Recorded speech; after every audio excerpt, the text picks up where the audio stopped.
Okay, chosen one, stay with me. I'm going to kind of move through this a little bit quick. Okay, so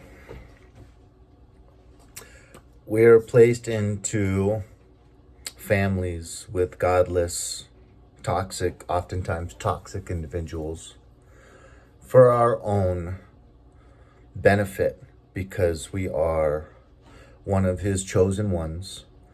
And this family is the crucible that we, as a big chunk of metal, is going to be put in that crucible, and that furnace beneath it is going to melt out our impurities. It's a painful process. Yeah, we go into a liquid state for a little while, but it's in that liquid state that all of those impurities are burned off. So he's creating a story of triumph in our lives that will hopefully be able to serve others and bring others to Jesus and his kingdom. Okay, but it is incredibly overwhelming, and we can lose sight of the big picture, because a lot of times we're stuck in the moment where you just got betrayed, for the thousandth time.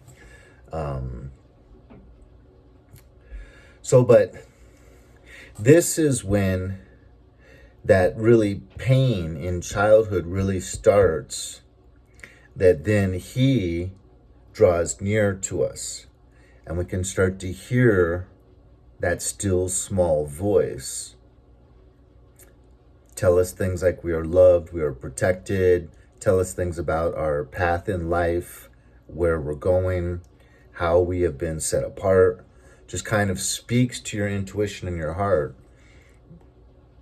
So I'd like to share this story on how I first started hearing this still small voice. I've told it before. If you've heard it before, go ahead and just check out of the video. But if you haven't heard it, please listen. And then at the end, I would love to hear back from you when it was that you first started hearing the still small voice. Okay, so my childhood was, very, very chaotic and confusing. Like I grew up in a neighborhood with probably about half the kids were Jewish. It was kind of a wealthy neighborhood. But I realized really young that it's strange that all these kids have curfews. They have to be in by 5:30, or they have to be in by 6. And I started noticing that their parents would ask if they had homework, check up on their homework, go to parent conferences, all these things. And it was like, how come me and my brother are so different, in this neighborhood? We don't have curfews. We don't have home cooked meals. We don't have, our parents asking if we had homework. I never did homework until they threatened to retain me, to keep me back a grade in 3rd grade. So in 3rd grade, I started going to reading recovery programs for like an hour and a half, 2 hours every day at the end of the day. And I started doing my homework every night. And I even started reading novels on my favorite football heroes, basketball, baseball. So basically, I feel like I pulled myself up by my bootstraps, because I had parents that were very young. It was in the 70s, and they had their own issues to deal with, God bless them. But it was the 70s, young, and they came from extremely dysfunctional families and were kind of battling their own demons. But it was like, okay, I don't want to be retained no matter what. Okay, what can I do? I'm going to do my homework every night. I'm going to go to the Michelle Hammer every day at 2 o'clock in the afternoon at Fairburn Avenue Elementary School, Los Angeles Unified, and I'll do my best there. And I love my sports heroes. I'm going to read grade level equivalent books written about Hank Aaron, O.J. Simpson, Dr. J. And then, when I needed to make a book report, I already had this like bookshelf of books that I had read. So I'd come home straight from school, and sometimes when I'd get home, usually my parents weren't there, or my dad was passed out drunk, and my mom was out just having fun. But sometimes when I'd get home, right when I'd get home, I would plop down and pull out my sports novel. And my parents would say, you just got home from school. Why not eat an apple, go play outside, do something before you start your homework? And I'd say, one, it's not my homework. I'm going to be doing that later. And two, there's no need to wait. I want to have my TV time later tonight. We're going to have, I want to have time for dinner. I want to have time for my homework. There's no need. I just played all day at school, recess, lunch. So that was kind of the situation. But my brother was 4.5 years older. So when I was really young, and my grandfather had a ranch, 360 acres in the Malibu Mountains with 350 cattle. And we would go up, I would go up with my mom and my dad, like, just alone, just the three of us, like once every 2 months maybe. And my brother would always say, pass. Because by that time he was already like 12, 13 and running the streets. Their favorite thing to do was throw rocks at the rapid transit, the big RTD buses. But, all kinds of other stuff. Like they'd literally spend their money to go buy X-Lax and then go to Century City and go on the underground parking right by the grocery store and see a Mercedes with the windows cracked because it would have a poodle inside, and then feed this poodle X-Lax, and then come by like an hour later and see the dog prints in caca all over the car, and just literally fall on the ground laughing, and laugh for God knows how long. So he was into his little teenage life already, and I was bored, kind of always just sitting at home a lot, watching TV. There was friends in the neighborhood, but there was only about three that were close by that I would play with.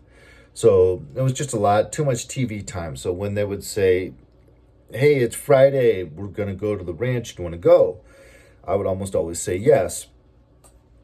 But it was not a good environment because I didn't count. I was kind of I didn't matter. I was neglected. My dad wanted my mom 100% attention to himself. He just wanted to piss and moan about his life, get drunk, and have sex. Just those three things. And I'm about 99% sure he was triangulated with me by my mother. My mother's covert narcissist. So I was always told how mean he is to her, how he's such a drunk. She'd collect all of his bottles. He would try to stash them and hide them when they were empty. And she'd collect them all and show me how much alcohol he drinks per week or whatever. And then I think he was told,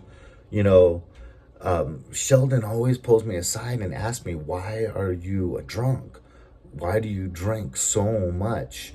And he says, "Do you think that his father has any self-respect?" Or would just say things about, negative comments about him. Because as far back as I can remember, I have a very good memory. I have some memories going back to 2.5 years of age, and never liked me, and very clearly showed a preference for my brother.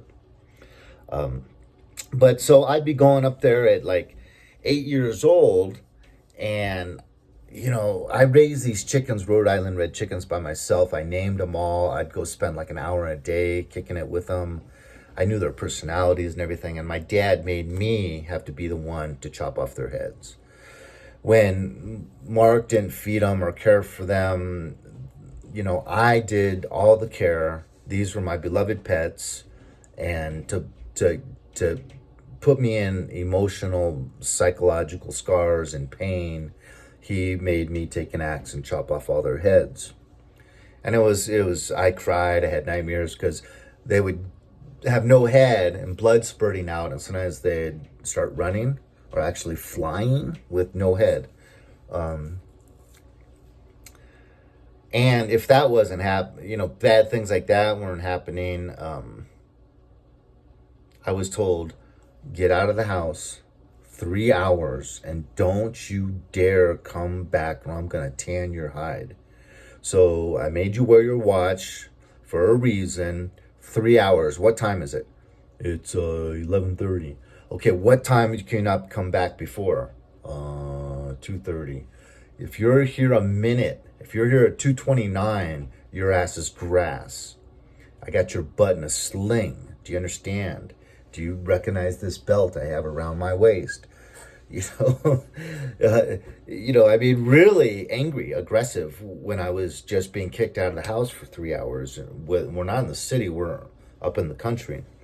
But these mountains back then, I mean, I'm talking mid 70s, had, you'd see all of the graveyard where the mountain lions would pull the calves to kill them and eat them, and they would pull the deers they would catch. So up in on a plateau of this mountain, overlooking the man-made lake we had, you'd see all of these bones from calf and deer.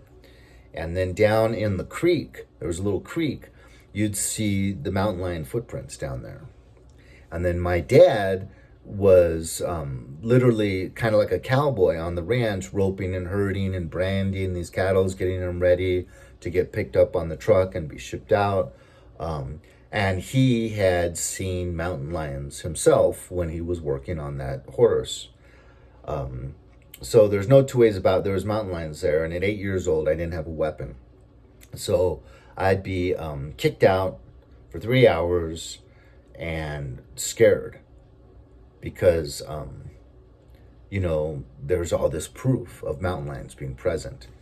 And literally, that's when I was introduced to God. He came and introduced himself to me, basically, and just injected, like with a hypodermic needle, love into my heart. And I was feeling in my intuition, don't worry, you are loved, you are protected. And I just felt the Holy Spirit right now. Because that's our first meeting, I mean, I was baptized Catholic, but I wasn't at like 3 months of age.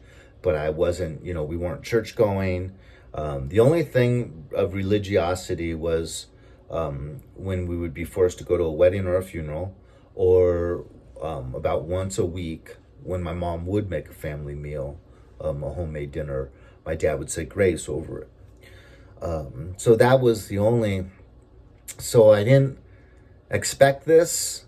It wasn't because of my environment, but it was real. And so yeah, that's just kind of cool about how he knows the chosen ones, and he knows what kind of hardship you're going through as a child, and he knows when the time is right for him to come and introduce himself to you. Now, it may have been the Holy Spirit. It's always hard to tell if you're feeling love from Holy Spirit or God the Father or God Jesus. I love this picture of Jesus. Isn't this a great picture of him? It's like, I don't know, it just feels like it's a real picture of him. Like he sat there for the portrait. So what I want is from you is I would love to hear how the Holy Spirit or the good Lord came and introduced himself to you, and how you started hearing and feeling love. And yeah, that would be an interesting conversation. And I love it when some of you guys comment on what someone else has said. So all of that will be good to see. God bless you. Have a great day. I'll talk to you later.